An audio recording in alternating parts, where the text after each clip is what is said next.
Kali ini kita akan ngomongin tentang industri telco yang lagi rame banget nih. Kenapa? Karena bisnis legacy-nya itu udah mulai ke-disrupt dengan bisnis digital, ya nggak? Udah gitu, ketika masuk digital pun, ini udah mulai nih direcokin sama OTT, over the top ya. Ada Facebook, kemudian ada Netflix, dan lain sebagainya. Dan sekarang ini ya, teman-teman ini kan juga memasuki pasca pandemi. Yang kalau kita tahu waktu pas pandemi kemarin itu kan telco kan lagi booming-boomingnya tuh, gitu.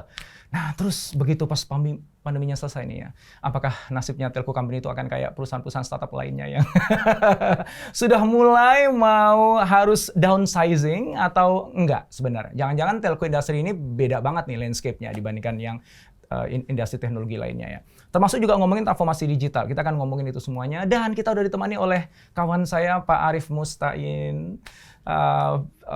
Full disclosure, beliau ini adalah kawan kuliah S3 saya. Yang waktu pas di kampus itu pokoknya dia yang paling pinter deh. Jadi kalau kita lagi bahas kasus agak pusing sedikit Pak, gitu ya. Makanya hari ini sengaja kita undang karena ya kita manfaatlah kepintarannya dia ya. Jadi kalau nanya-nanya nggak cuma di kampus saja, tapi juga di podcast.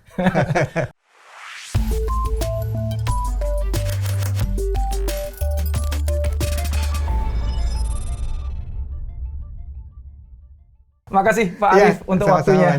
Saya ingin share dulu teman-teman ya profilnya beliau. Pak Arief ini sekarang menjadi komisaris independen di Centratama Group, ya, perusahaan tower yang besar di Indonesia.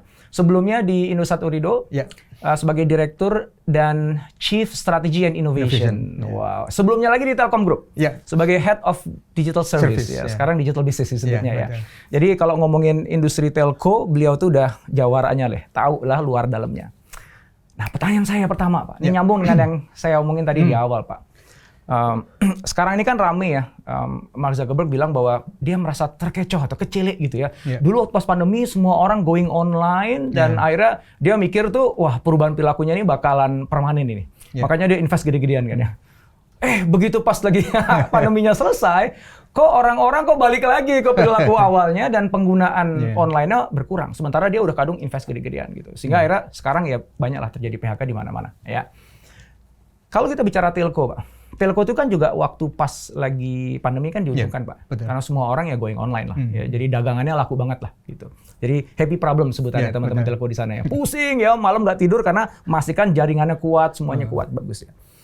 Nah, apakah telco sekarang nih dengan kembalinya perilaku masyarakat yang tadinya online doang, sekarang udah mulai kembali ke offline, itu juga terganggu bisnisnya, Pak? Nah, menurut saya satu hal yang saya ingin lebih pertegas lagi ya. Jadi pada saat pandemi kemarin tuh telco itu memang lebih jor-joran lagi investasinya. Kenapa? Karena memang ada titik-titik yang dulu memang nggak tercover. Perumahan kan gitu ya. Perumahan itu kan selalu, apalagi di Jakarta, hanya tempat tidur. Sehingga traffic itu semuanya di pusat bisnis.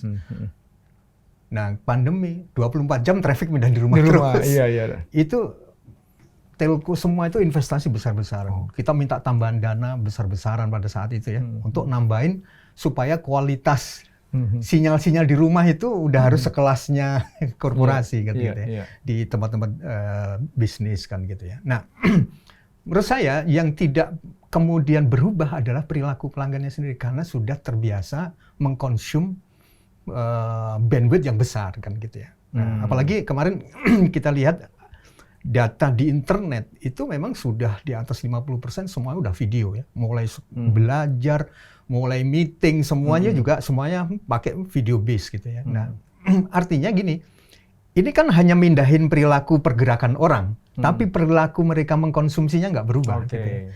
Nah, ini menurut saya menarik gitu ya. Artinya dengan kita melihat apa ya, perubahan perilaku konsumen yang lebih banyak menggunakan video dengan berbagai sektornya gitu ya, itu akan tetap menaikkan tadi ya konsumsi per usernya gitu ya. Nah, menurut saya ini menjadi apa ya, menjadi sesuatu yang bisa membawa telco untuk terus tumbuh ke depan gitu ya.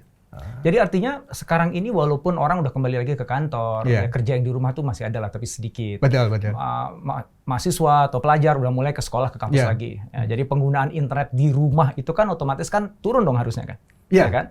Itu nggak berpengaruh terhadap bisnisnya telco, Pak? Sebenarnya kan mindahin traffic aja. ketika di summary kan gitu ya. Jadi dulu 24 jam di rumah, kemudian mereka pindah ke tempat yang lain gitu ya. Karena sekarang kan ada juga yang memang policy-nya bisa juga work from everywhere kan gitu ya. Jadi mereka akhirnya traffic itu tetap teragregasi juga pada ujungnya gitu ya. Tapi dalam pandangan saya sampai sekarang traffic itu masih tumbuh ya. Saya lihat beberapa telco itu selalu di apa ya, laporan 3 bulanan itu nggak ada yang trafficnya turun kan gitu ya. Selalu naik terus kan gitu ya. Bahkan beberapa selalu double setiap tahunnya gitu ya. Nah, menurut saya ini apa ya, kekuatan user yang memang didrive juga tidak hanya industri telco ya, industri konten kan ya. Seperti kita di sini ini kan mendrive konten yang lebih banyak lagi kan gitu ya. Jadi telco pasti nggak bisa berdiri sendiri, apalagi sekarang telco kan basis revenue-nya hanya dari paket data. Sudah nggak bisa ngandelin SMS, ngandelin voice, sudah nggak ada lagi, udah nggak bisa dijadikan ini top line-nya di telco kan gitu ya. Berarti paling cuman ininya aja Pak ya, yang tadinya kan kita harus kencengin di perumahan ya, mungkin di BTS-nya apain gitu ya, ditambahin alat gitu ya. Berarti itu utilisasinya agak berkurang gitu ya. Betul, utilisasinya di tempat yang lain gitu. Tapi kalau secara overall berarti tetap masih bertumbuh nih? Iya, bertumbuh. Walaupun kan yang nonton Netflix, yang nonton Disney Plus kan harusnya kan udah mulai berkurang nih Pak ya, karena kan nggak punya waktu lagi, udah sibuk semuanya kan. Itu ternyata nggak ngaruh ya? Enggak. Karena gini, memang pada saat saya sempat ngamatin dulu ya, memang peningkatan di saat COVID itu gila-gilaan juga sih. Yang Netflix itu bisa 250%, 350%. Karena memang momentumnya pas ya. Jadi semua traffic di semua layanan gitu ya, di perbankan, di apa yang untuk entertainment itu naiknya gila-gilaan pada saat pandemi itu gitu ya. Nah, menurut saya yang kembali lagi user itu sudah merasa dibuat nyaman dengan apa yang mereka pernah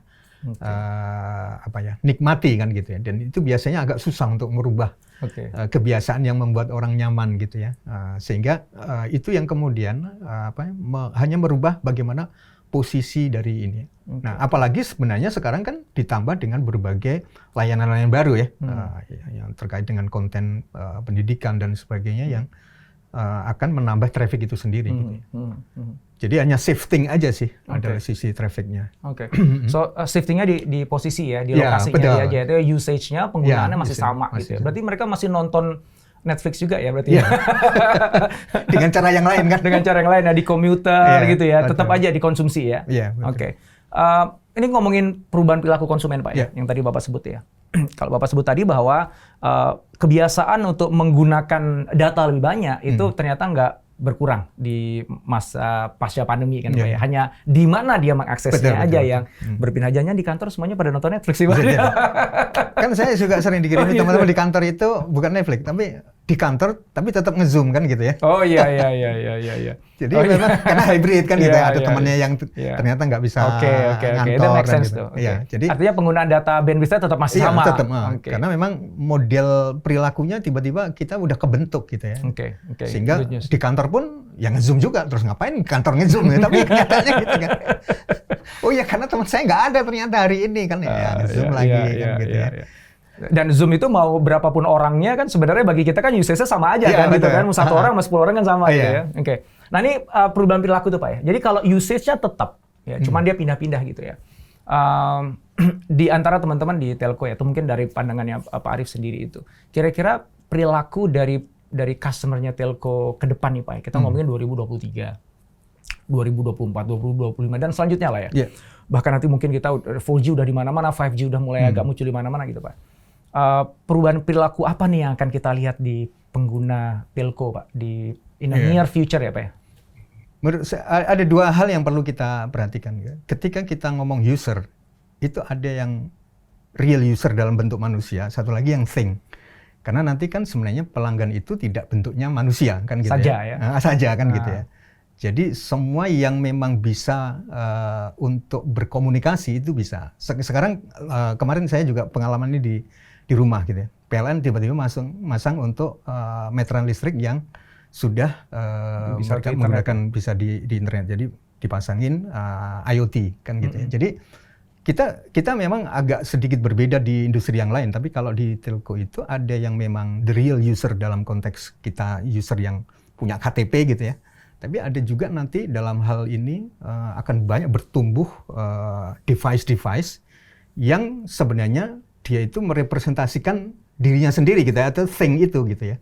Mau meteran listrik lah, mau nanti di penerangan jalan gitu ya, M2M atau IoT dan sebagainya itu akan menambah tambahan user yang selama ini belum kita hitung kan gitu ya. Nah, satu lagi di Indonesia yang kita juga blessing-nya itu sebenarnya kan coverage kita juga belum ini. Artinya Indonesia itu kan akan punya 2 tambahan juga gitu ya.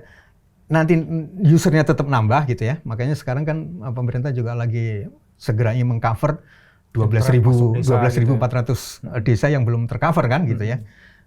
Nah, itu akan jadi tambahan juga. Terus satu lagi yang dari things gitu ya, dari Internet of Things itu yang juga nanti akan. Jadi di BTS itu nanti kan ada yang menerima traffic dari user, dari yang sifatnya manusia sama yang thing kan gitu. Nah, itu yang menurut saya akan membangun optimisme ke depan bahwasanya traffic itu akan tetap tumbuh gitu ya. Walaupun cara mengenerate trafficnya berbeda. Ya, karena nanti traffic yang di-generate oleh device itu akan berbeda dengan traffic yang di-generate oleh perilaku manusia kan gitu. Nah, itu berarti kan rely on jualan data ya, Pak ya? Ya, betul, betul. Tadi Pak Arief juga nyebut susah banget nih jualan teks dan voice ya. Betul. Gitu. Sementara kalau dari yang saya tahu kan majority masih revenue-nya masih di legacy bisnis, Pak ya. Ya. Dan bagi teman-teman yang benar-benar mau shift 100% kepada digital itu juga agak sayang nih dengan yang legacy-nya karena masih ada juga penggunanya kan, Pak ya. Nah, terkait dengan itu nih, Pak. Sejauh mana sih nanti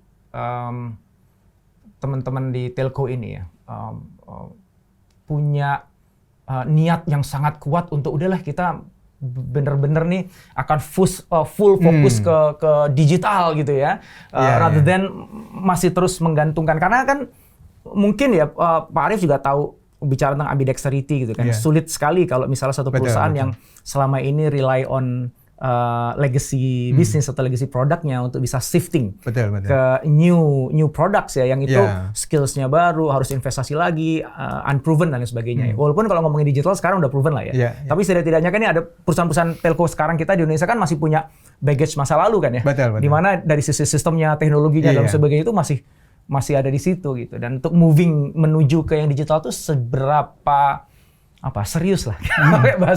bahasa yang agak sedikit dihaluskan itu seberapa serius ya untuk pindah ke digital itu, Pak. Karena kalau tadi Bapak sebut itu kan berarti kan memang masa depannya adalah purely digital itu, Pak. Baik dari manusia ataupun dari IoT, ya toh? Iya, betul, gitu. Jadi udah nggak ada lagi tuh cerita-cerita legacy, kan udah nggak ada lagi kalau ceritanya Bapak tadi itu. Saya mau coba gambar besarnya dulu ya, tentang landscape industrinya dulu, karena menurut saya ini juga akan gini. Kenapa saya mau cerita ini? Karena nanti biasanya orang itu mau berubah bukan dari internal dirinya sendiri, tapi karena terpaksa dari luar kan gitu. Nah, yang memaksa di luar itu salah satunya landscape industri kan gitu ya. Nah, kalau landscape-nya bergeser, pasti kita akan bertanya nanti saya mau duduk di mana nih, mau di posisi yang mana kan gitu ya. Nah, tren ini udah begitu bukan hanya sedang jadi tren, tapi beberapa sudah jalan. Jadi di telco sendiri itu sudah ada pandangan tentang disaggregation tentang value chain. Jadi contohnya gini, dulu telco itu semuanya dikelola sendiri. Nah, sekarang sudah mulai tower company. Kenapa? Karena sekarang telco dipaksa, kalau kita ngelola tower sendiri nggak efisien. Kalau towernya dikelola orang lain bisa disewakan 3 operator kan gitu. Jadi akhirnya telco iya juga ya, ngapain juga saya kelola, saya malah jadi rugi kan. Udahlah, saya lepas. Kayak kemarin makanya saya di Indonesia ngelepas 5.000 tower kan gitu. Nah, ini baru permulaan sih. Di beberapa negara yang lebih duluan sebentar lagi fiber. Ya, jadi kemudian setelah fiber nanti ini yang masih istilahnya infrastruktur pasif. Ya, yang serunya nanti kalau sudah masuk ke yang aktif infrastructure. Ya, karena ini istilahnya competitiveness yang sejak dulu dibangga-banggakan oleh telco. Itu bisa lewat ini kalau kita udah masuk di active infrastructure. Boleh diceritain Pak, active infrastructure itu maksudnya apa? Bedanya dengan yang pasif? Ya, kalau ya pasif itu tadi sifatnya dia tidak bisa mengontrol dirinya sendiri. Tower kan pasif kan, fiber fiber aja gitu. Nah, kalau kemudian ini yang sifatnya aktif itu semua ada perangkat komponen yang bisa dikontrol dan sebagainya, bisa dikonfigurasi dan sebagainya, itu namanya aktif. Nah, kita harus sadar sebenarnya sejak diumumkannya Omnibus Law, itu di aturannya udah mengatur itu boleh gitu ya. Nah, artinya sebenarnya regulasinya udah mulai didesain, udah menuju ke sana gitu. Nah, sekarang kan tinggal kita nih, si pelakunya sendiri, kapan ini waktu yang tepat kan gitu. Karena regulasi udah bisa, ya. Bahkan di situ active infrastructure boleh, spectrum sharing sudah boleh. Jadi memang akan terjadi disaggregation gitu ya. Nah, sehingga bayangan saya dalam waktu yang dekat gitu ya, karena ada beberapa ya. Jadi nanti yang pasif sudah mulai jalan, di hampir negara yang lain juga sudah jalan. Yang kedua nanti masuk ke aktif gitu ya. Aktif itu mulai dari BTS sampai di core network itu juga akan bisa di sharing. Ya, karena apa? Semuanya juga pengen margin kan gitu ya. Sehingga marginnya akan menjadi lebih bagus ketika ini. Jadi sebenarnya mindset digitalnya udah ada, karena semuanya kan economic sharing. Ngapain kita punya sendiri gitu ya? Padahal sebenarnya pada kapasitasnya ini. Dan ini masuk ke industri telco yang dulu itu dijadikan kompetitifnya. Pokoknya saya nggak boleh sharing karena saya satu-satunya di situ kan gitu kan. Kalau dulu tuh kan siapa yang BTS paling banyak gitu kan, itu yang menang kan terluas yang menang gitu. Sekarang semua orang bisa akses. Gitu ya. Nah, nanti ujung-ujung yang lebih dahsyat lagi nih yang akan merombak juga industri ini, landscape-nya itu ketika ujungnya nanti ada istilahnya network as a service. Jadi bayangkan ya, kayak ya kita sebenarnya kan sudah diajarin kita nggak perlu beli mobil, saben hari kita bisa manggil langsung ke sana gitu. Jadi udah didului oleh industri lain kan gitu. Nah, kemarin saya baru ikut juga conference gitu ya. Mereka lagi bicara besar-besaran tentang network as a service. Berarti dulu yang dibangga-banggakan menjadi keunggulan kompetitif nggak ada sama sekali. Kita nggak boleh, kita nggak perlu punya, tapi kita bisa mendeliver service itu karena ada orang lain yang sudah siap untuk menyediakan network as a service. Jadi saya butuh apa, kapasitasnya berapa. Saat itu juga saya bisa langsung dapat kan gitu ya, nggak usah bangun bertahun-tahun kan gitu kan. Nah, ini menurut saya sesuatu yang sangat akan sangat merubah dari struktur industri dan landscape-nya di telco kan gitu ya. Nah, network as a service. Oke, ke situ dulu deh Pak, sebelum aku yang berikutnya ya. Itu kayak gimana Pak? Gambarin deh. Ketika itu beneran udah kejadian Pak, network as a service itu nanti apakah telco company akan berubah menjadi itu, atau itu malah justru digunakan oleh telco company, atau gimana tuh? Nah, ini yang menarik gitu ya. Ada dua poin gitu ya. Satu memang nanti terkait dengan regulasi, karena kan siapa yang bermain itu ada regulasinya gitu ya. Nah, itu juga penting gitu ya. Karena untuk memproteksi investasi yang sudah ada. Tapi sebenarnya pertanyaannya adalah ketika network as a service itu hadir, justru menurut saya nggak siap itu telkonya sendiri. Karena itu bukan core kompetensi yang dia miliki saat ini. Telco itu kan bukan teknologi company. Karena kita beli, kan gitu kan. Justru jadi disebutnya apa? Infrastructure company ya? Ya, kalau dia bukan teknologi company, apa di kategorinya Pak? Apanya? Telco itu kan tadi bukan teknologi company, tapi sebagai infrastructure company kan? Infrastructure company, digital infrastructure company kan gitu. Tapi kita membeli semua teknologinya gitu. Sehingga artinya gini, ketika nanti ada network as a service, itu berarti dalam pandangan saya, justru memang pemainnya nanti bukan dari telkonya sendiri. Kenapa? Orang kita juga nggak siap, orang kita juga nggak pernah berada di situ kan gitu ya. Jadi bayangkan tiba-tiba ada pemain baru yang bisa menawarkan itu kan gitu ya. Dan ini pemainnya bukan tapi saya nggak bisa nyebut merek, tapi ini pemain global. Bukan kaleng-kalengan lah. Bukan kaleng-kaleng. Dan dia betul-betul habis-habisan sekarang mempopulerkan ini network as a service gitu. Karena ini betul-betul akan merubah landscape-nya nanti artinya gini, kita akan bertanya ya ketika kita bicara di struktur industri.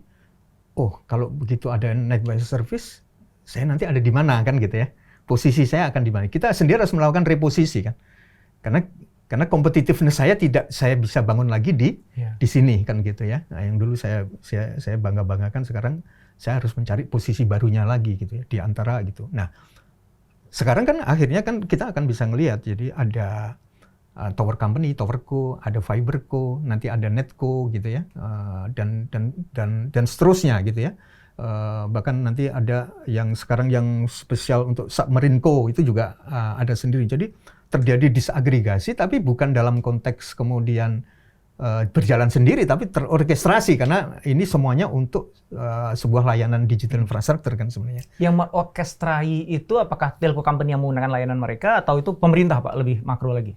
Sebenarnya kalau dalam konteks regulasi iya, karena makanya pemerintah berarti itu ya, artinya ada regulasi. Nah, di beberapa negara memang mereka sudah meregulate itu gitu ya. Jadi pemain itu kemudian di struktur industri kan memang harus dijelaskan. Ini ada area di sini, ada area di sini, berarti Anda bisa main di sini dan sebagainya gitu ya. Nah, yang paling tidak siap kan telco, karena telco itu seperti kayak dibelah-belah. Kan gitu kan. Dulu kan tower milik saya, fiber milik saya, tiba-tiba oh ini sekarang pemainnya ini ya gitu ya, ini pemainnya itu. Nah, beberapa telco kan juga di Indonesia pun juga berbeda-beda strateginya kan. Ada yang kemudian membuat anak perusahaan untuk menyiapkan vehicle. Artinya mereka sudah sadar juga sih. Wah, saya harus membuat ini company yang khusus untuk infrastruktur gitu ya. Tapi masih dalam satu grup kan gitu ya. Terus ada juga yang company yang lain enggak, saya mau fokus saja. Bahkan mereka udah nyiapin, saya hanya fokus untuk apa yang terkait dengan customer interface saja. Saya yang paling di front end-nya lah kan gitu. Belakangnya udah selesai semua. Saya serahkan orang yang lebih ahlinya kan gitu ya. Dan lebih efisiensi gitu ya. Contohnya gitu, maksudnya kayak tadi ya, ketika kita mau cerita apakah ada orang yang nanti akan right sizing terjadi? Mungkin terjadi, tapi bedanya gini. Nanti mungkin dulu sama di operator, nanti mereka teman-teman ini akan hanya pindah saja gitu loh. Jadi dihitung secara jumlah di company-nya berkurang, tapi mereka itu sebenarnya pindah ke tadi ya, yang disagregasi tadi ya.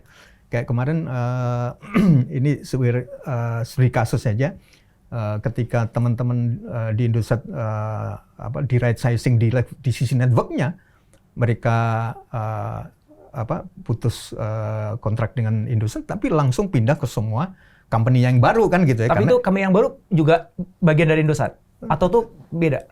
Sama sekali beda. Oke. Karena pemiliknya sama, beda. Beda semua. Oke. Jadi tapi mereka mengoperate apa yang ada di situ kan gitu ya. Karena disaggregation kan gitu. Cuman dia beda ini ya, beda rumah ya. Udah beda rumah. Itu beda rumah ya, bukan beda kamar aja ya, tapi rumahnya udah beda ya. Oke. Tapi yang ada di layarnya dia sama. Iya. Di layarnya tetap sama kan yang dioperasi. Artinya nanti agak beda ya, kalau yang digital kan langsung layoff kan gitu ya. Tapi dalam pandangan saya ketika nanti terjadi penataan struktur industri landscape yang berbeda itu, teman-teman itu akan tersebar gitu ya. Karena tadi telco itu akan decentralized di beberapa entitas-entitas yang berbeda bisa saja, atau mungkin entitasnya masih tetap terkonsolidasi kan gitu ya, bisa jadi juga kan gitu ya. Itu desentralisasi industri atau desentralisasi atau tadi kalau Pak Arief kan menyebutnya unbundling, atau tadi kalau Bapak sebut apa sih Pak tadi? Disagregasi ya. Itu sama aja lah maksudnya ya teman-teman ya. Itu pilihan istilah aja, pilih yang mana yang merasa lebih keren ya. Itu sebenarnya muncul karena masing-masing pemain itu memang mencari efisiensi. Jadi itu kayak dia mencari kulim baru nih, gitu ya. Atau memang regulasi sih Pak sebenarnya Pak? Sebenarnya saya melihatnya justru di-drive oleh regulasinya ada, tapi menurut saya bukan itu, tapi juga dengan teknologi dan mindset. Kan gini, contohnya gini, ketika kita bicara tentang tadi ya unbundling dan sebagainya, karena mindset orang itu kan saat ini kita akan mencari siapa yang the best di areanya. Contohnya gini, mereka ada yang ngelola tower, mereka jagonya memang hanya khusus di tower kan gitu. Bahkan telco sendiri udah nggak sehebat itu yang dulu, padahal itu dia lahirkan kan gitu kan. Gitu. Dan ini memang terjadi di beberapa gitu, di beberapa industri yang lain gitu ya. Jadi konsep unbundling itu sebenarnya ingin ingin menyetarakan atau merespek setiap orang yang memang punya kompetensi yang dia bangun, walaupun itu dia sangat sempit kan gitu ya. Nah, contoh ya, saya selalu mencontohkan di driverless car yang nanti sebentar lagi akan datang. Itu kalau kita bongkar driverless car itu komponen yang sangat spesialis itu banyak sekali gitu, ratusan. Tapi kemudian diorkestrasi dalam sebuah mobile yang driverless gitu. Nanti yang kamera, yang computer vision, itu ada yang jago hanya khusus kamera. Tapi dengan keahliannya dia, kemudian dia bisa menjadi matanya di kendaraan itu. Dan dia bukan company yang membuat vendor itu, dia vendor. Jadi nanti peta untuk yang bisa 3D, yang bisa ini peta yang baca adalah computer vision, bukan kita. Kalau kita Google Map bisa kan gitu ya. Nah, kalau kita lihat di driverless car itu, sudah ada vendor-vendor yang membuat mapping atau peta perjalanan kita nanti, itu berbeda sekali sama Google Map. Karena Google Map itu dikonsumsi manusia, kalau ini dikonsumsi sama kamera kan gitu kan. Artinya apa? Sebenarnya kalau kita lihat di dalam sebuah layanan gitu ya, sebenarnya sekarang itu dihimpun dari berbagai kemampuan-kemampuan yang sangat spesialis gitu ya, dan itulah yang terjadinya unbundling gitu ya. Artinya kita nggak bisa, mobil ini mobil listrik buatan siapa, buat driverless car buatan siapa. Tergantung komponen yang mana gitu. Komponen yang mana kan gitu ya. Nah, artinya kembali lagi semua industri itu menurut saya adalah bagian dari demokratisasi ketika kita ingin merespek sebuah keahlian yang dimiliki masing-masing orang kan gitu. Jadi ketika kita menguasai ini, yakinlah kita nanti akan menjadi bagian dari sesuatu itu kan gitu.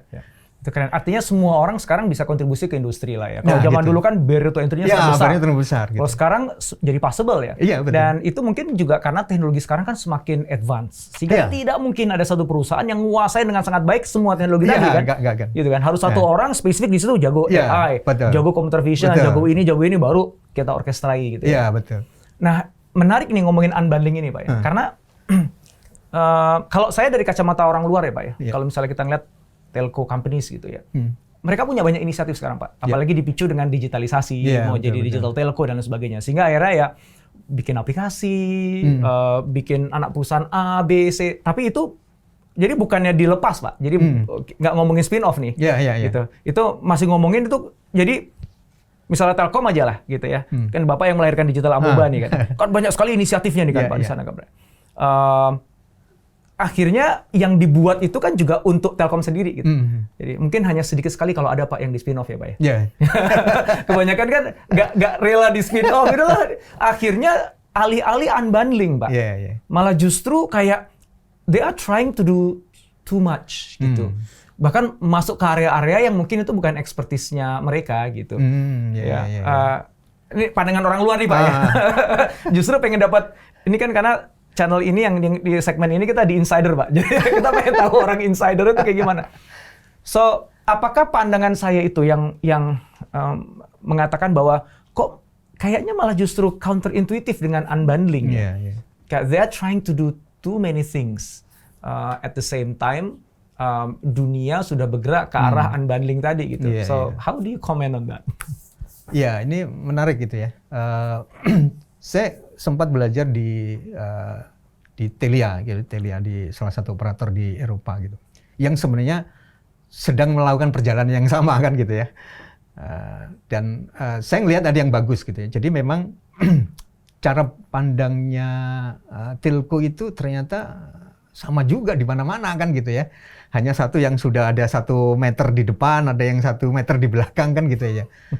Artinya apa? Saya ngelihatnya memang yang agak berbahaya di telco itu mindsetnya yang nggak berubah kan gitu ya.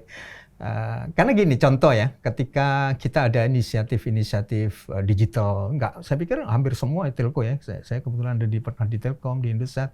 Saya juga punya teman di Telekom, di Telia gitu ya. Ketika kita diskusi itu gitu ya. ternyata mindsetnya tetap sama. Jadi apa ya?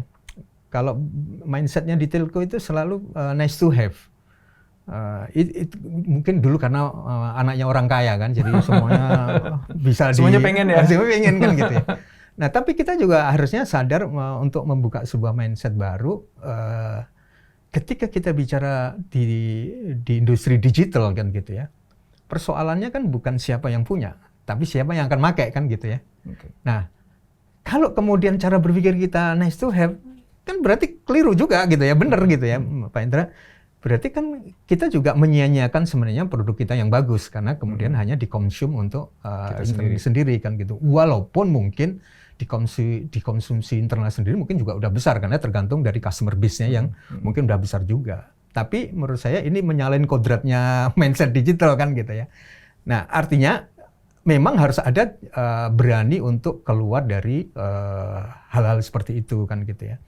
Nah, contoh di Telia itu memang mereka juga sudah punya kriteria. Oh, ini memang untuk kita konsumsi sendiri, is fine gitu ya. Tapi dia sendiri juga sudah punya kriteria, memang ini harus di spin out kan gitu ya, sehingga mereka akan punya entitas sendiri agar layanan ini kemudian akan dikonsum tidak hanya di sini, bahkan kompetitornya pun bisa konsum kan gitu kan. Dan saya ngelihatnya sebenarnya teman-teman juga sebenarnya udah ke sana gitu ya, tapi ya tadi mungkin ada barrier kultur yang memang mungkin masih belum semuanya mendukung gitu ya. Tapi sebenarnya cara berpikirnya beberapa teman-teman udah begitu sih. Jadi ketika digital itu kan sifatnya horizontal. Kalau di telco itu selalu berpikir vertikal selalu gitu ya. Maka mereka selalu, bahkan dulu kan mulai dari backward integration sama forward integration itu dipikirin kan gitu ya. Dan harus dimiliki sendiri. Nah, dimiliki sendiri dan sekarang regulasinya udah nggak dukung itu kan gitu. Buktinya sekarang active sharing aja sudah diregulate kan gitu. Tapi masalahnya sekarang kan kenapa kok nggak jadi-jadi? Kemarin saya ditanya teman dari Australia, kenapa sih Indonesia kok nggak jadi-jadi kan? Padahal di undang-undang malah sudah ada kan gitu kan. Nah, itu satu sisi ya. Tapi kita bisa ngelihat ekosistemnya sudah nggak mendukung untuk tetap kita dalam situasi yang lama tadi. Jadi ya menurut saya hanya waktu sih untuk terjadinya unbundling, disagregasi ataupun namanya kan gitu ya. Itu akan segera gitu. Ya artinya kan perusahaan-perusahaan sekarang sebenarnya ini nggak hanya di telco company ya, tapi kebetulan karena kita ngomongin telco company betul, ya dan latar belakangnya Pak Arief juga telco company ya. Mindset tadi yang menjadi kunci ya kalau Pak Arief tadi sampaikan itu mindset vertical integration. Sementara kalau di dalam dunia digital itu horizontal. Sehingga boleh nggak kalau saya bilangnya gini. Jadi sebenarnya sekarang itu kalau kita bicara mindset lagi ya. Jadi mindset kita tuh bukan mindset ngebangun sebuah perusahaan telco harusnya, tapi ngebangun ekosistem telco. Jadi ya kita bisa buat multiple companies di sana. Ya. Dan ketika kita buat companies atau products atau services itu bukan dalam konteks supaya gue bisa pakai sendiri sehingga gue bisa dapetin cuan sendiri dari sini ya.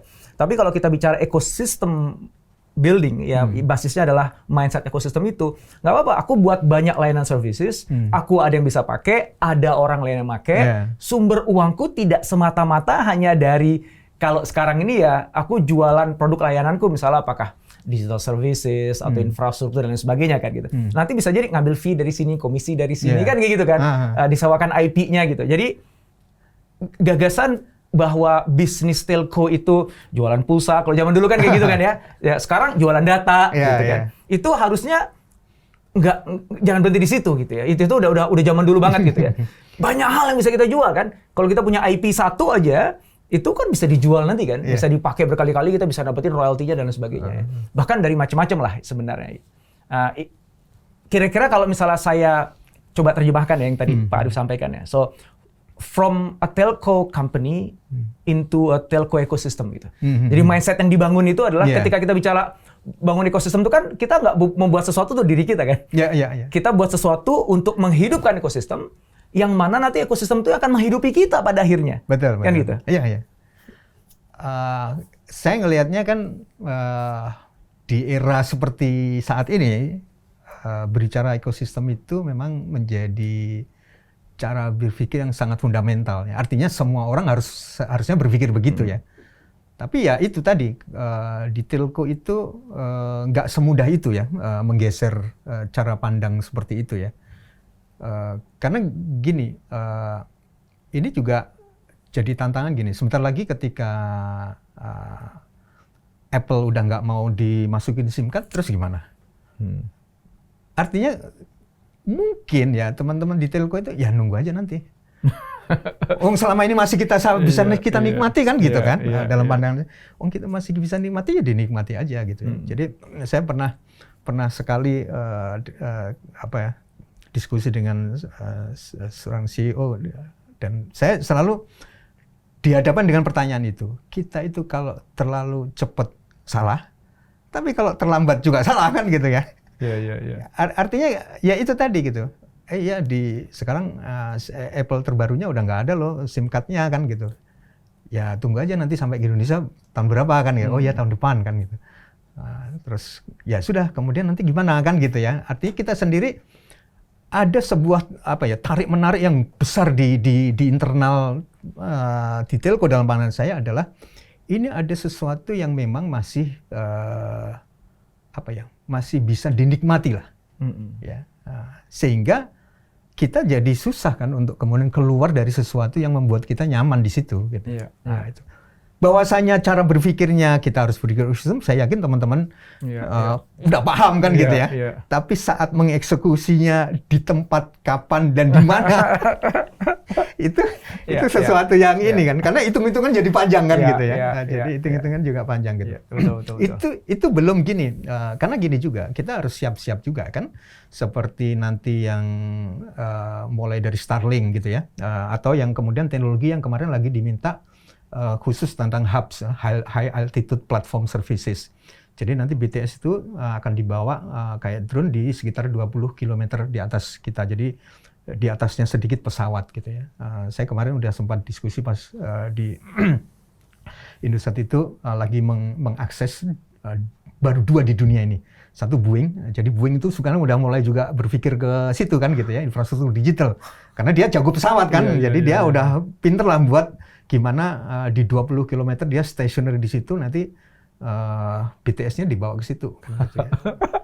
Jadi nanti saya ke teman-teman juga di tower company, hati-hati, tower udah nggak ada nanti. Kalau BTS-nya udah di sini kan satu negara itu langsung kena ya Pak ya.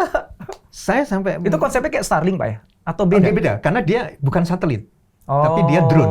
Wow. Berarti lebih bisa mobile gitu? Iya, betul. Oke. Nah, saya kemarin ada 2, satu Boeing, satu SoftBank. Nah, saya sempat diskusi dengan SoftBank, udah dihitung. Jadi saya tuh geleng-geleng gitu ya. Artinya gini, buat mereka ketika tolong dong dibuatin simulasinya untuk menutup coverage Indonesia daratan lautan ya.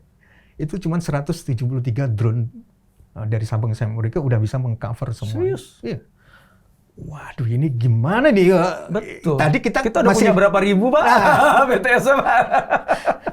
Kita masih cerita yang masih mainstream kan gitu ya. Ini tiba-tiba nanti ada yang ini teknologi hubs ini lagi happening gitu ya. Kemarin pas waktu ITU conference di Mesir 2 tahun yang lalu, hubs ini mau dialokasikan frekuensinya sendiri. Sampai segitu seriusnya gitu ya. Karena memang masih ada 3 billion manusia di dunia yang belum dapat akses internet. ITU berpikirnya ke situ juga gitu kan. Jadi pemerataan akses itu juga harus difikirkan. Di remote area di Indonesia, tengah hutan itu udah selesai ya? Selesai. Jadi, tapi biasanya sih kayak gitu nanti dilarang sama pemerintah Pak. Ya. Kayak Starlink juga ntar dilarang, tenang, eSIM juga ntar dilarang Pak. Pokoknya diprotek terus ya. Jadi sampai artinya pilihan-pilihannya ada kan gitu ya. Pilihan-pilihannya udah ada semua. Kayak kita di warung Padang ada semuanya kan. Cuman nggak bisa dimakan Pak, karena dilarang. Cuman kita sering ngeliatin ada negara tetangga kita lebih maju gitu kan, nggak diizinkan gitu. Kayak zaman VoIP dulu kan dilarang Pak, gitu kan. Akhirnya kan pemerintah ya akhirnya dibuka gitu. Dan yang meniman VoIP justru bukan kita, telkonya kan gitu kan. OTT-nya kan gitu ya. Maksud saya gini, artinya kita juga gini, saya yang justru khawatir ketika teknologi-teknologi baru itu ya, kayak tadi yang Boeing sama SoftBank nyiapin hubs gitu. Harusnya telco sendiri itu udah proaktif untuk involve di sana. Dari awal. Nggak tahu lah kalau masih punya duit chip in di situ kan gitu ya. Artinya dia tidak menjadi asing lagi buat kita gitu. Daripada kemudian tiba-tiba datang baru terus kita sendiri nggak ikut-ikutan sama sekali kan, kayak WhatsApp tiba-tiba bisa voice call terus kita selesai kita gitu ya. Kita kan nggak pernah berpikir kenapa dulu nggak ikutan chip in di ini, padahal punya duit kan gitu kan, nggak chip in di WhatsApp. Tapi pada saat itu ya dia kalau besar, kalau enggak, nah kan gitu kan, ada ambigu itu yang kita masih bingung juga gitu. Kita chip in nanti ditanya, itu duit di sana nggak jadi kan gitu kan, ramai juga. Tapi kita sudah bisa belajar gitu ya. Oh, trennya teknologi seperti itu kan gitu ya. Ketika nanti tiba-tiba ada teknologi yang tiba-tiba sekarang nggak mainstream, tapi tiba-tiba nanti ke depannya jadi mainstream kan bisa aja gitu. Tapi buat orang-orang yang berpikirnya strategi ke depan kan harus punya sebuah jalan gimana saya bisa ke sana juga kan gitu ya. Walaupun mungkin kompetensi saya nggak ada kan gitu ya. Nah, itu kan ada pendekatan-pendekatan yang Nah, itu menarik ya. Bahkan boro-boro kita ngomongin sejauh itu ya. Kita kembali lagi misalnya ke unbundling ya Pak ya. Kan malah justru, wah ini ada OTT nih, tadi sempat kesebut OTT gitu kan. Oh OTT ini enak banget dia numpangin kita, dapat duitnya lebih banyak dibandingkan kita. Padahal dia kan pakai pipanya kita ya, jalurnya kita. Kemudian gimana nih solusinya? Yaudah kita buat OTT juga gitu kan. Nah ini kaitannya sama ekosistem nanti nih Pak, pertanyaan saya. Jadi alih-alih unbundling, malah dia justru pengen membuat bisnis baru atau lain baru yang itu ngambil dari yang di luarnya dia gitu. Ya. Wah nih kita jadi OTT juga aja gitu kan. Jadi supaya duitnya juga masuk ke kita. Itu kan jadi unbundling kan. Itu bundling. Itu malah jadi bundling kan Pak ya. Gitu. Malah nah kalau dalam pandangan Bapak nih, misalnya konteks unbundling tadi mau kita pakai nih di telco ya. Jadi bahwa kita dorong nih telco tuh unbundling lah, disagregasi gitu. Dengan realita peta yang sekarang nih Pak. Itu gimana harusnya Pak? Jadi dengan kita ngambil khusus OTT aja dulu deh gitu ya. Jadi telco dengan adanya OTT gitu. Unbundling yang seperti apa yang itu sebaiknya dilakukan oleh telco Pak? Yang itu menguntungkan telco juga. Sekali lagi sekarang ini kan malah pikirannya kita bikin OTT baru aja gitu. Ya toh? Jadi alih-alih unbundling Pak. Nah ini kalau mau di unbundling itu kayak gimana Pak? Yang ada cuannya juga dan relatif aman ya. Aman tuh artinya nggak kemudian mudah didisrupt, digantikan gitu dan lain sebagainya. Ya dulu sempat diskusi ya. Jadi telco itu mau kemana gitu. Mau istilahnya kalau dulu itu dump pipe kan gitu ya. Pokoknya apapun ya karena kita jadi pipa aja kan gitu ya. Atau pipa jadi nyalurin data. Nyalurin data kan gitu. It's fine kan gitu ya. Karena ada juga yang investor senang seperti itu karena ada kepastian. Certainty. Selama ada yang lewat, kan investasi saya aman. Bahwasanya itu memang nanti 10 tahun baru nggak apa-apa, saya ada kepastian kok. Nggak apa-apa juga. Jadi memang telco sendiri sih banyak pilihan kan gitu ya. Mau jadi dump pipe, ada juga yang ngambil itu gitu ya. Ada yang pengen jadi smart pipe kan gitu ya, yang plus lah gitu kan. Nah, menurut saya justru yang justru jadi tantangan kan gitu ya dalam hal ini adalah sebenarnya kita sendiri mau membangun kompetensi kita di mana. Karena kan apapun yang mau kita pilih kan sebenarnya kita punya kompetensi nggak ke situ ya. Contoh begini, kan tadi ada towerco, ada fiberco, sekarang Disico aja yang data center company itu beberapa bahkan juga sudah di spin off. Karena apa? Wah, saya nggak punya kompetensi. As a telco yang dulu kita bangun, kita jual, dan memang menghasilkan gitu ya. Tapi terus kita ngelihat ke depan, waduh, saya nggak bisa scale up. Nanti data center itu sudah sangat berbeda dengan hari ini kan gitu ya. Akhirnya di spin off kan gitu ya. Beberapa akhirnya mereka teragregasi lagi ke pemilik data center yang lebih besar lagi kan gitu ya, karena ada spesialisasi di sana. Jadi yang menurut saya sebelum pertanyaan itu dijawab itu yang belum bisa dijawab dalam pandangan saya, mohon maaf kalau teman-teman nggak setuju ya. Sebenarnya kita sendiri masih bingung dengan kompetensi apa yang mau kita bangun nantinya gitu ya, supaya kita nanti jelas kan gitu ya. Karena kalau kita nggak sendiri saat ini nggak mempersiapkan kompetensi itu, apapun nggak relevan untuk mau kita ambil kan gitu ya. Atau malah merasa kepedean untuk ngambil semuanya. Nah, itu juga kan gitu ya. Gitu.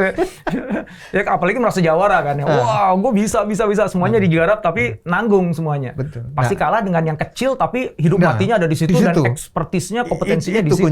Itu kuncinya. Nah, makanya sebenarnya dulu ini sedikit cerita tentang Amuba itu sebenarnya kan di situ. Jadi kita ingin membangun core kompetensi yang mungkin disconnected dengan orang tuanya kan gitu ya.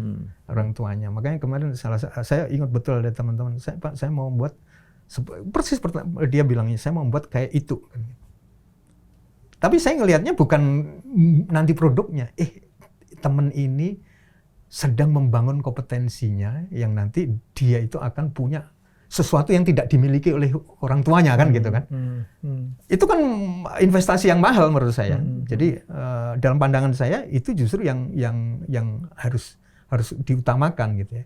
Karena tadi ya kita kan masih punya pilihan-pilihan di mana posisi kita. Tapi menentukan ke dalam sebuah posisi itu kan nggak cuma nunjuk saja gitu ya. Tapi kita sendiri sudah sesiap apa gitu kan. Sementara teman-teman sekarang itu masih berada di core-nya kan gitu kan. Jadi yang mau keluar kemudian menumbuhkan sesuatu yang kompetensi yang berbeda kan ditanya. Loh, berarti kalian nggak kontribusi di sini dong kan gitu kan? Nggak nyambung kan gitu kan. Gitu. Sementara dia kan akan menghadapi sekarang dan mungkin dalam waktu yang dekat itu umpamanya gitu. Nah, ini yang selalu menjadi tarik-menarik kan antara teman-teman dalam pandangan saya yang ingin mengelola ini core bisnis ini, tapi memang core bisnisnya dianggap masih sesuatu yang sangat membuat nyaman buat semuanya, ya akhirnya semuanya ditarik lagi kan ke internal gitu. Nah, kembali lagi jadi bandel kan gitu ya. Jadi saya nggak bisa menjawab dalam konteks gini ketika Pak Indra nanyain terus kita mau kemana? Ya jangan nanya kemana dulu. Apa yang sebenarnya kita sudah kuasai kan gitu. Jangan-jangan kita nggak menguasai apa-apa kecuali yang kita miliki hari ini kan gitu. Nah, saya ingat sekali ya. Ini sebagai gambaran ya. Seperti yang tadi Pak Indra sampaikan. Dulu pas saya melakukan assessment ke salah satu startup gitu ya. Yang saya salut betul itu ya. Karena dia ingin betul-betul fokus di situ. Pak, kami sudah punya ini ya, ada tabungan kan gitu ya. Tapi apa yang dia lakukan? Dia selalu mencari paper terbaru supaya apa? Dia langsung implement di teknologi yang sedang dia kembangkan terkait dengan computer vision. Artinya apa? Kembali lagi kan, ketika dia masuk di situ tuh dia nggak main-main kan. Dan papernya siapapun Pak, kalau sudah available saya langsung beli. Sampai kayak gitunya. Artinya memang dia udah memutuskan aku ingin jadi expert di sini, gitu. all out. Gitu. Sekarang bayangin kita ngelawan orang kayak gitu tapi nanggung. Boro-boro baca paper ya Pak ya. Ambil kursusnya pun juga masih basic ya. Belum advance. Nah, artinya gini, kembali lagi ya. Sebenarnya kan kita juga sudah di Gartner sendiri ngeluarkan gitu ya, yang hypertrendnya seperti apa dan sebagainya, terus tren teknologinya seperti apa. Artinya kita ya sudah berani melangkah seberapa jauh sih dari posisi kita kan gitu ya. Saya nggak melihat seperti itu gitu. Karena apa? Kita disibukkan dengan semua apa yang memang harus kita amankan kan gitu ya. Kita ingin memproteksi apa yang kita amankan gitu ya. Bahkan kita sendiri baru sadar ketika yang kita proteksi sudah nggak ada karena udah tadi yang umpamanya. Itu kan agak berbahaya dalam pandangan saya. Dan ironi ya. Ironi banget itu ya. Dan itulah sebenarnya cermin yang terjadi ya di semua telco company di Indonesia. Artinya hanya di Indonesia, tapi yang di luar. Seperti Verizon, AT&T yang sebenarnya tiruan telco gede-gede gitu juga sama Pak, sama galaunya ya berarti ya. Karena mereka itu pertimbangan jelas kok. Ini segede ini tuh gimana caranya diamankan kan akhirnya gitu kan. Aset itu menjadi beban ya bagi masa depan ya. Termasuk harus mengamankan. Termasuk aset kompetensi ya. Karena kompetensi itu kan sekarang memang tereksploitasi kan. Karena memang betul-betul dipakai gitu. Tapi harusnya kita berpikir kalau di inovasi itu kan rule of thumb-nya 70 20 10 umpamanya kan. Kenapa sih kita nggak rela dan 10 aja kan gitu kan umpamanya kan. Udah kamu masuk di dunia lain kan gitu ya. Yang mungkin nggak connect sama di sini gitu ya. Tapi kita jadi yakin kita nanti tetap akan punya sebuah kendaraan kan gitu ya, yang bisa membawa kita kemana walaupun kendaraan udah berbeda lagi kan gitu ya. Itu kan karena kan uncertainty of the future itu kan sangat menakutkan Pak ya. Iya. Kan lebih nyaman kan kita udahlah yang jelas aja gitu ya. Dan itu kan itu penyakit semua perusahaan. Kan selalu begitu kan Pak ya. Jadi ketika dibilang 70-20-10 itu ya horizon 1, 2, 3 itu kayaknya saya pernah mengajukan pertanyaan itu tuh ke Bapak tuh di kampus waktu itu tuh ya. Kalau Telkom tuh gimana sih urutannya 10, 20, 30 ya? Kita nggak ungkap di sini ya karena itu urusan di kampus ya. Oke, so ngomongin berarti kompetensi ya Pak. Artinya kalau saya rumuskan adalah masing-masing telco company harus menemukan nih sebenarnya dia tuh kompetensi mana sih yang dia nanti mau rely future-nya dia di situ. Dan di kompetensi itulah dia akan kontribut terhadap ekosistem telco yang ada, kan gitu. Jadi nanti masing-masing telco company itu tetapkan sendiri-sendiri. Bisa jadi telco A dengan telco B yang tadinya bersaing, tiba-tiba jadi nggak bersaing karena masing-masing ngembangin kompetensi yang beda-beda. Bahkan jadi collaborate, saling itu kan the idea of ekosistem itu kan kayak gitu kan Pak. Kan nggak ada competition, adanya co-opetition nantinya kan gitu ya. Pertanyaannya gini, kompetensi yang artinya kan dia harus nemuin dulu nih. Jadi dia harus merenung gitu ya. Assess sana sini untuk menentukan kayaknya kompetensinya ini deh gitu. Ya. Nah, itu base-nya on ini berarti ya future kompetensi ya.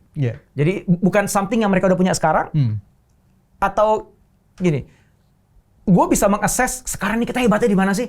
Oh, ternyata di X. Ya udah, itulah yang jadi kompetensi kita. Atau ke depan nanti kita pengen hebat di mana? Oh, Y. Nah, kan jadi bisa milih X, bisa milih Y gitu, Pak. Sebaiknya yang X atau yang Y? Jadi yang based on current strength-nya kita atau ke future state yang kita inginkan ketika kita memilih kompetensinya. Iya, ini pertanyaan apa ya? Mas, dalam pandangan saya gini, kita kan sebenarnya memang punya basic yang juga itu menjadi strength kita selama ini ya. Dan itu kompetensi yang terus kita pelihara. Bahkan berpuluh-puluh tahun, bahkan antar generasi. Karena telco itu kan umurnya udah lama gitu. Dan yaitu digital infrastructure. Dan sampai kapanpun itu masih ada. Masalahnya seperti apa? Seperti apa gitu ya.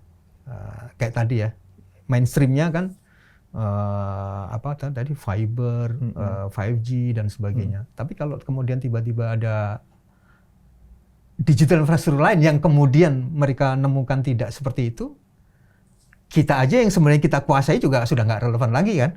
Walaupun itu sebenarnya kita sudah kuasai betul gitu. Artinya ya kita boleh berangkat dari yang tadi gitu ya, karena kita nggak yakin juga apa yang kita miliki hari ini tuh masih bisa kita pertahankan. Masalahnya kan hanya persoalan mempertahankan kan dalam konteks eksploitasi itu gitu. Nah, tapi dalam pandangan saya ketika masih ada kebutuhan yang sifatnya digital infrastructure, memang digital infrastructure itu akan tetap eksis kan gitu ya. Contohnya yang paling sederhana ya, fiber gitu ya. Fiber itu di berbagai di berbagai kebutuhan gitu ya, mulai dari yang residential, retail gitu ya, sampai korporasi kan sampai sekarang memang belum ada teknologi yang menggantikannya gitu ya. Nah, artinya berarti kan siapa aja yang memiliki fiber kan gitu ya, itu kan akan tetap eksis, akan tetap dibutuhkan. Sampai suatu ketika itu nggak dibutuhkan lagi kan? Ya, sampai teknologi betul. Udah menggantikan. Bahkan di 5G sendiri sebenarnya pertempurannya nanti bukan pertempuran 5G-nya, tapi pertempuran fiber kan gitu ya. Karena 5G itu pasti nyari fiber terdekat di situ karena dengan bandwidth yang besar kan, bandwidth yang besar yang ditangkap dari device itu kan satu-satunya yang bisa mengalirkan kan tetap fiber gitu. Jadi artinya gini, persaingan 5G itu sebenarnya persaingan fiber. Siapa yang punya coverage fiber yang paling besar? Artinya kembali lagi, kan berarti kita bisa mulai dari sini atau juga yang mulai dari ke depan kan gitu ya. Nah, yang terbaik gimana? Yang terbaik ya ambidexter kan gitu ya. Artinya kita juga tetap menguatkan di sini gitu ya. Karena memang ada bukan opportunity tapi memang sesuatu yang sudah kita selama ini kita kelola kan gitu ya. Kita kelola. Nah, masalahnya kan dalam konteks kita menata itu sebenarnya siapa? Di sebuah organisasi di telco. Nah, kemudian siapa kemudian yang ada di sana kan gitu ya. Sehingga dalam pandangan saya antara kita yang mengelola yang existing ini gitu ya yang juga harus dibangun kompetensinya gitu ya. Karena nanti kan sebenarnya di fiber juga banyak teknologi baru juga ya. Teman-teman kan sebagian sudah menggunakan pendekatannya sudah bukan single mode tapi multi mode, sehingga satu urat fiber itu sudah menggunakan panjang gelombang yang berbeda. Itu teknologi yang sekarang sudah dipakai gitu ya, sehingga kapasitasnya bisa berlipat-lipat umpamanya. Itu kan kompetensi sendiri yang juga harus dikuasai kan gitu kan, dikuasai sendiri kan gitu. Kalau fiber nanti belum yang untuk di seluler gitu, yang teknologinya udah MIMO, itu juga sesuatu yang ternyata harus ada yang menguasai juga kan gitu ya. Oke, so let's say gini, akhirnya kayaknya infrastruktur deh kayaknya. Misalnya gitu misalnya gitu ya. Oke, aku infrastruktur apa? Udah fiber dulu deh, karena fiber dekat sama 5G. Sementara masa depan tuh ada 5G. Jadi ada koneksi antara existing dengan masa depan. Masa depannya 5G, nanti ada 6G. Sekarang yang existing adalah fiber, aku menguasai. Udahlah, aku ngambil di situ aja gitu misalnya kan ya. Misalnya kita kepilih begitu. Berarti ini udah ada alignment nih antara kompetensi hari ini dengan kompetensi masa depan. Nanti tentu aja dia harus baca paper-paper lagi setiap hari. Pokoknya you become the best infrastructure provider. Wah gitu ya. Oke. Tapi di saat yang sama kan gini kan, si telco company kan, tapi kan gue juga bisa juga dong main di softwarenya. Gue bisa juga dong main di servicesnya. Karena selama ini kan itu mereka jalanin, Pak. Ini kan dibuang sayang. Nah, kalau kita memutuskan udah main di sini aja, terus yang sisa-sisanya dikemanain dong? Nah itu, how do you answer that? Saya ngelihatnya gini, tetap ya dalam pandangan saya, kita untuk bisa membangun masa depan itu memang butuh sesuatu yang kita miliki hari ini kan gitu ya. Nah, masalahnya kan kalau saya itu mengibaratkan gini, ini kita punya kapal induk, tapi sebenarnya di kapal induk segede itu pun, kenapa punya skoci? Karena kita nggak tahu sampai kapan sebenarnya kapal induk itu bisa bangun. Buatnya aja bisa puluhan tahun kan gitu kan. Tapi kita juga hebatnya orang yang ini ya, kenapa kemudian selalu ada skoci yang disiapin kan gitu. Nah, sehebat apapun kita menguasai tadi ya, kita mau di sini, selalulah berpikir kita punya skoci apa yang kita mau siapin kan gitu ya. Karena semua nggak tahu gitu ya, dalam pandangan saya semua orang nggak tahu apa yang akan terjadi gitu. Ketika memang kapal induk itu tidak, terus kemudian kita nggak pernah juga menggunakan skoci itu, ya betul-betul tenggelam gitu ya. Nah, skoci itu kan nggak boleh hanya kemudian ditempel sebagai hiasan kan gitu kan, tapi dia betul-betul harus function gitu. Nah, dalam pandangan saya yang lebih terkait dengan mempersiapkan kita ke depan itu, saya yakin kalau ngurusin kapal induk udah banyak, bahkan penugasannya udah sangat rapi, tapi nggak banyak orang yang kemudian memikirkan ini gimana skoci ini harus disiapin. In case kita kan nggak tahu, tiba-tiba nanti sebulan tiba-tiba kita harus susu semua dari kapal induk harus turun ke skoci itu kan gitu ya. Nah, tapi sayangnya memang bahkan komandannya kapal induk sendiri mungkin nggak pernah juga mau mencoba di skoci itu kan. Akhirnya orang juga dalam konteks kita sebagai individu gitu ya di sebuah perusahaan itu nggak ada yang menarik gitu, nggak ada orang yang mau mencobain kemudian melakukan. Padahal saat dibutuhkan yang bisa menolong itu kan bukan kapal induk lagi kan, skoci ini gitu. Itu saya merasa ketidakadilannya gitu ya, ketidakadilannya tentang sesuatu yang sebenarnya kita tahu juga itu akan menyelamatkan nyawa kita, tapi dalam kondisi yang normal orang memang nggak terlalu mengabaikan gitu ya. Nah itu yang menurut saya untuk memudahkan dalam saya kalau menceritakan teman-teman itu nggak bisa kok kita hanya rely dengan sesuatu yang bahkan sudah menopang kita bertahun-tahun itu ya. Ya kita contohnya ya Samsung itu kan dulu awalnya kan perusahaan Indomie kan gitu ya. Tapi dia Nokia juga bukan perusahaan teknologi ya, tapi kertas gitu ya, bubur kertas gitu. Tapi mereka kemudian betul-betul memahami gitu ya. Walaupun mereka juga terlambat gitu ya, tapi akhirnya menemukan skocinya gitu. bukan menyiapkan sekocinya, tapi menemukan sekocinya. Beruntungnya mereka yang bisa gitu kan. Tapi kelihatannya sifatnya manusia jangan-jangan begitu ya. Jadi nggak menyiapkan sekocinya, tapi mudah-mudahan menemukan sekocinya kan. Nah kalau balik lagi ke yang tadi tuh unbundling tadi, Pak. So karena telco company kan udah punya semuanya, Pak. Terus kita fokus satu kekuatan nih, infrastruktur misalnya. Oke, yuk kita nanti akan fokus di sini. Nah, how you unbundle the rest of the apapun yang ada dalam perusahaan itu di luar dari kompetensinya?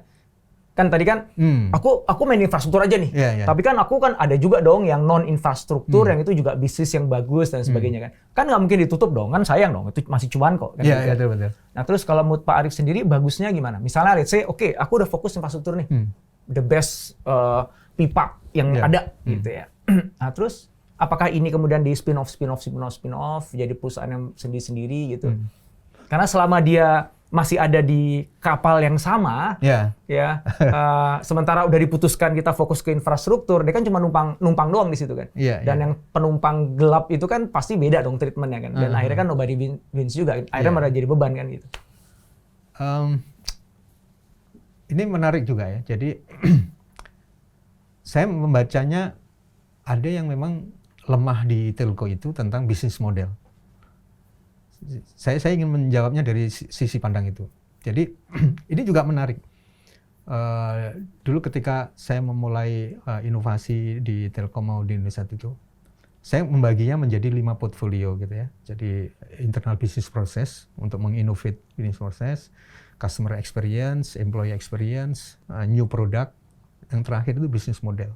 4 itu selalu ada yang mensubmit, yang 1 itu nggak ada. Artinya betul-betul kita itu ngeblank kalau sudah bicara bisnis model. Kenapa? Karena kita sudah punya yang proven bisnis model. Tapi akhirnya kita nggak kemana-mana kecuali hanya mengandalkan itu. Artinya gitu. Ini contoh yang bagus ya. Saya belajar dari British Telecom. Dan dulu saya mau mencoba gitu, tapi ternyata memang nggak mudah juga. British Telecom itu cara berpikirnya bagus gitu ya.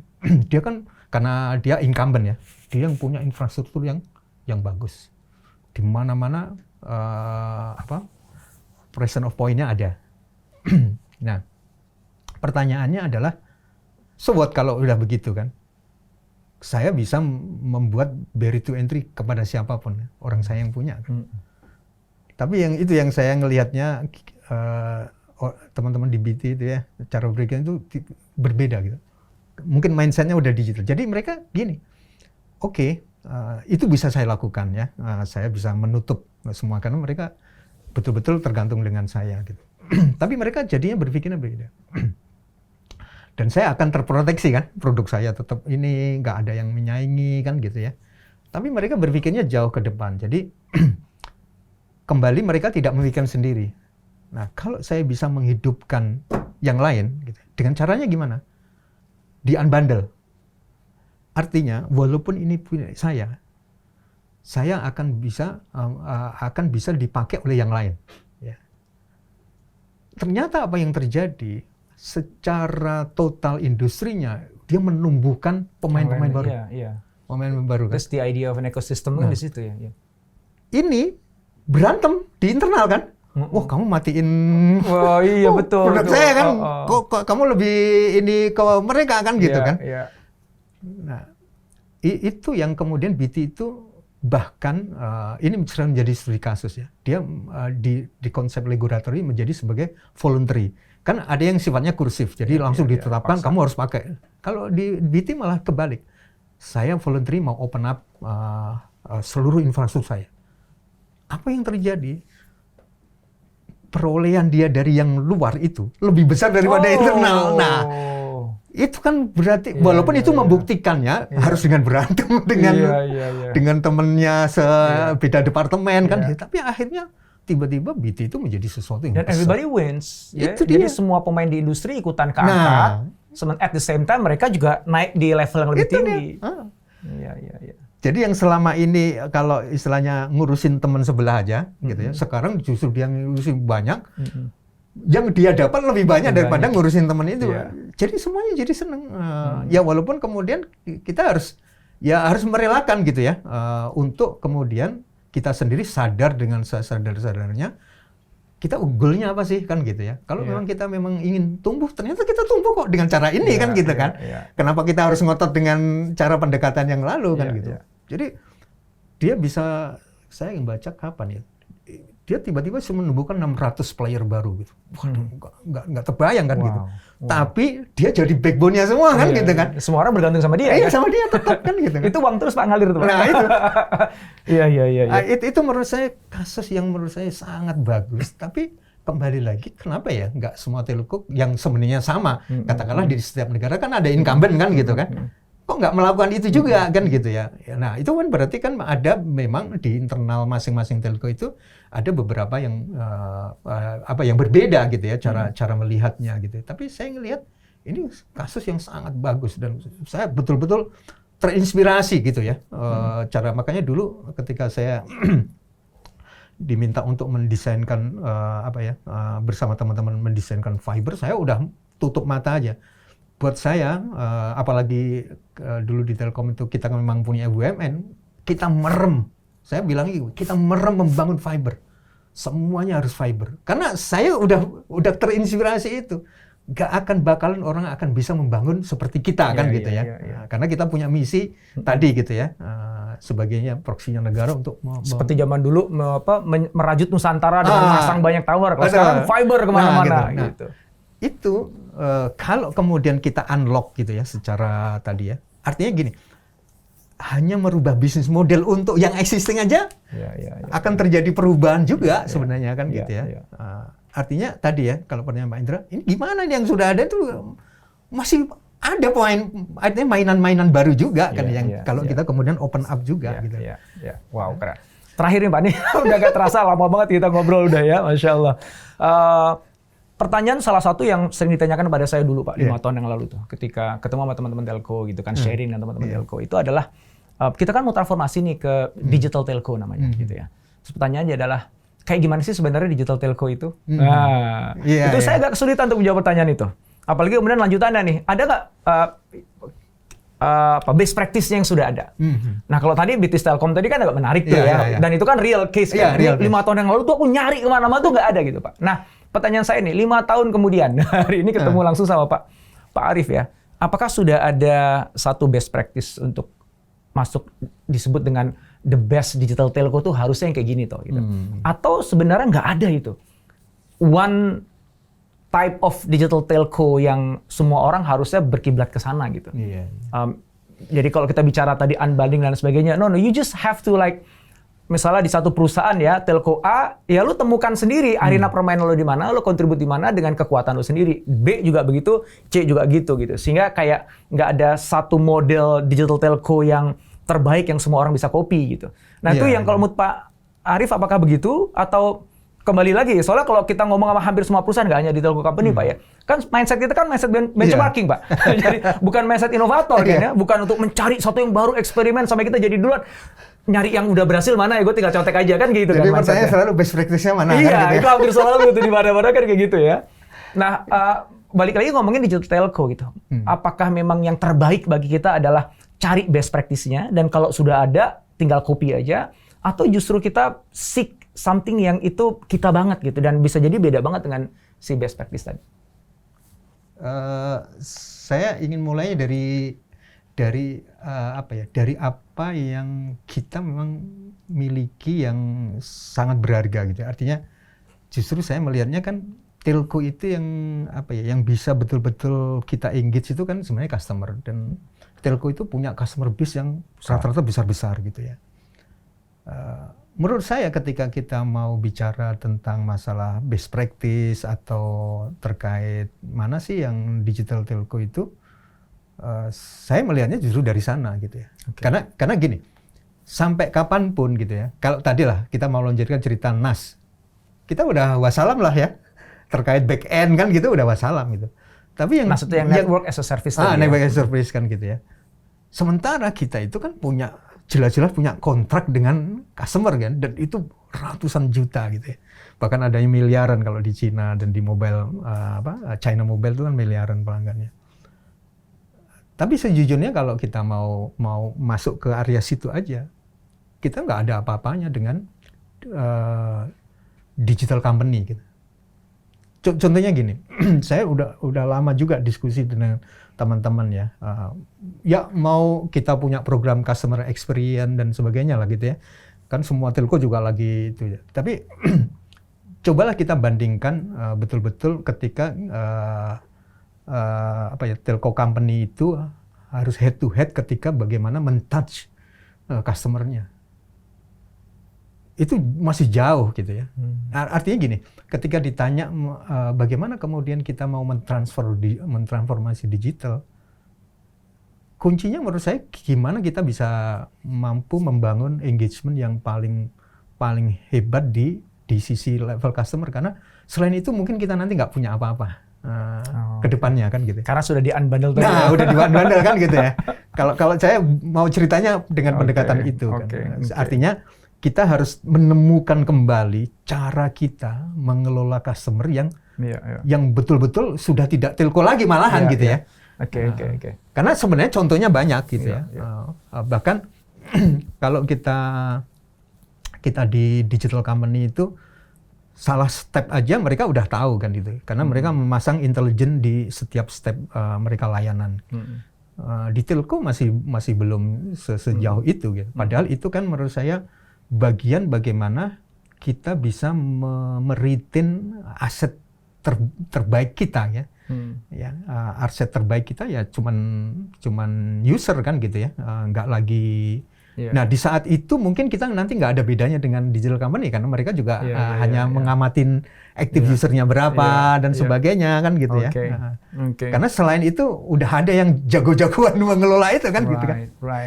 So jadi digital telco itu kalau dari penjelasan tadi itu memang udah beda banget dengan telco company sekarang ya. Karena yang justru jadi bisnisnya dia bukan bertumpu kepada infrastruktur yang dia punya, teknologi yang dia punya, jaringan yang dia punya. Karena semua itu bisa dikerjasamakan dengan yang lain. Betul. Udah ada as a service sendiri. As a service kan? Semuanya. Justru fokusnya adalah gimana customer base yang dia miliki itu bisa menemukan cara untuk creating value yang paling tinggi untuk customer base-nya itu melampaui value yang diberikan oleh tetangga. Kan itu. Jadi pertempurannya ada di situ aja. Karena kalau sumber dayanya shared kok, ya network yang sama dia pakai, gue pakai. Ya kan? Antena yang sama dia pakai, gue pakai. Teknologi yang sama dia pakai, gue pakai. Terus mereknya sama juga. Mereknya dipakai sama juga. Berarti tinggal kepinteran kita aja gimana ya gue creating value yang nggak bisa yang lain nggak. Makanya basisnya kompetensi tadi, ya kan? Wow, berarti ini soft banget ya. Jadi sama sekali dia bukan hardware company lagi. Ya. Bener-bener nggak, jadi bener-bener udah main creativity aja udah. Betul. Wow. Dan menurut saya itu yang tidak akan tergantikan dengan apapun kan gitu. Walaupun cara bekerjanya nanti dibantu AI, mesin learning tetap. Tapi itu kan tetap karena ketemu dengan manusia kan, berarti kan gimana kita nge-touch itu kan. Nah, itu yang menurut saya masih jauh perjalanan, tapi menurut saya itu yang akan membuat kita jadi eksis terus kan gitu ya. Iya. Wow.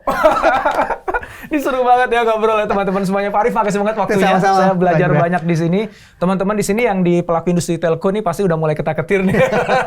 Bagi teman-teman yang bidangnya bukan di telco, ini kita banyak banget tuh insight yang didapat. Karena pembahasan kita ini kan sebenarnya kan apply to all industry ya Pak ya. Betul sekali. Gitu.